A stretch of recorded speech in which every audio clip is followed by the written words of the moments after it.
ते सुद्धा मोदीमुळेच पुसलं. हे सुद्धा जर सांगितलं असतं तर त्या सत्याला एक खरोखर एक किनार मिळाली असती की हे सत्य बोलत आहे.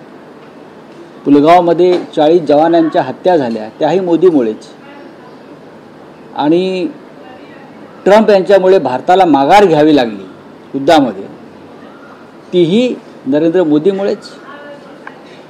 मुंबईसारख्या शहरातली मोक्याचे भूखंड हे अडाणीला दिले जात आहेत मराठी माणसाच्या घशातून काढून, तेही मोदीमुळेच. काल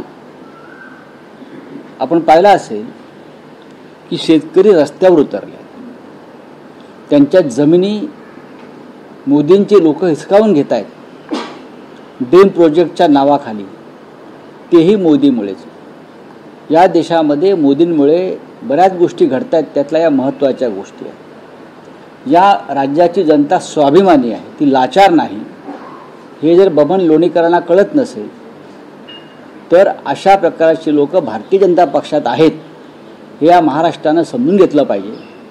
जे महाराष्ट्राच्या जनतेला लाचार समजत आहेत, अस्वाभिमानी समजत आहेत, मोदींच्या चरणाचे दास समजत आहेत, ही अत्यंत गंभीर गोष्ट आहे.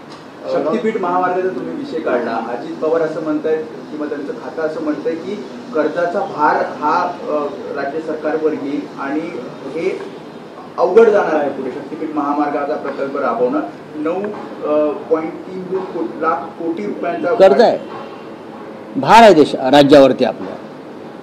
मग अशा सरकारचे आपण अर्थमंत्री आहात, अशा राज्याचे, हे लक्षात घेतलं पाहिजे.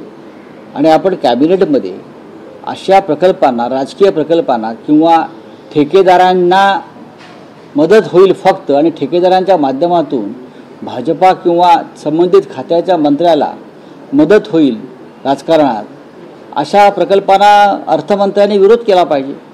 ज्या पद्धतीनं तुम्ही लाडक्या बहिणींच्या संदर्भात विरोध करताय की हा राज्यावर भार आहे, आणि काल 20,000 कोटी रुपये या प्रकल्पासाठी मंजूर केले, त्यातले 10,000 कोटी ठेकेदारांच्या माध्यमातून पुन्हा स्थानिक स्वराज्य संस्थांच्या निवडणुकीमध्ये वळवले जाणार आहे.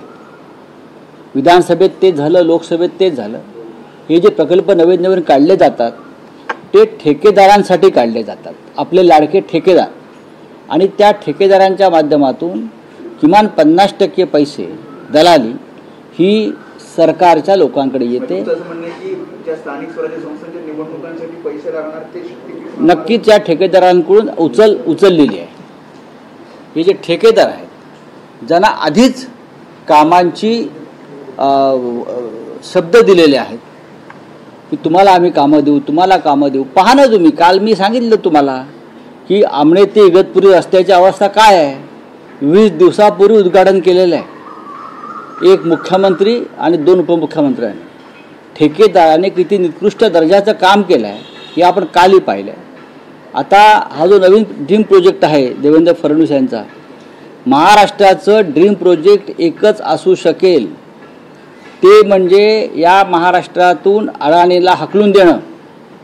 हेच महाराष्ट्राचं ड्रीम प्रोजेक्ट आहे. ज्या पद्धतीनं महाराष्ट्रासह मुंबईतल्या सगळ्या योजना अडाणी आणि गुजराती व्यापाऱ्यांच्या हातात दिल्या जात आहेत, अगदी वीज वितरणापासून ते वीज बिल कलेक्शनपर्यंत, महाराष्ट्रात कोणीच नाही आहे का? ह्यांना हाकलून देणं हे ड्रीम प्रोजेक्ट आहे. फडणवीस ते करणार आहेत का तेवढं सांगा.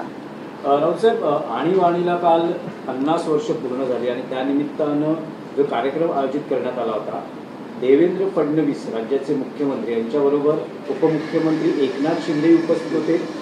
उपमुख्यमंत्री अजित पवारांनी कार्यक्रमाला उपस्थित राहणं टाळलं, पण शिंदेंचं असं म्हणणं आहे की बाळासाहेबांनी या आणीबाणीला सशर्त पाठिंबा दिला होता. लोकशाही मूल्य चिरडली जाणार नाही अशी ती अट होती आणि त्या अटीवरच बघा, एकनाथ शिंदे हे तेव्हा गोधडीमध्ये रांगत होते. आम्ही कॉलेज जीवनामध्ये होतो, आम्हाला जास्त माहिती आहे. वारंवार बाळासाहेबांकडून या गोष्टी आम्ही ऐकलेल्या आहेत. सशर्त बिनशर्त सोडून द्या. मुळात एकनाथ शिंदे यांनी हिंदुहृदय सम्राट बाळासाहेब ठाकरे यांचं नाव घ्यायचं थांबवलं पाहिजे.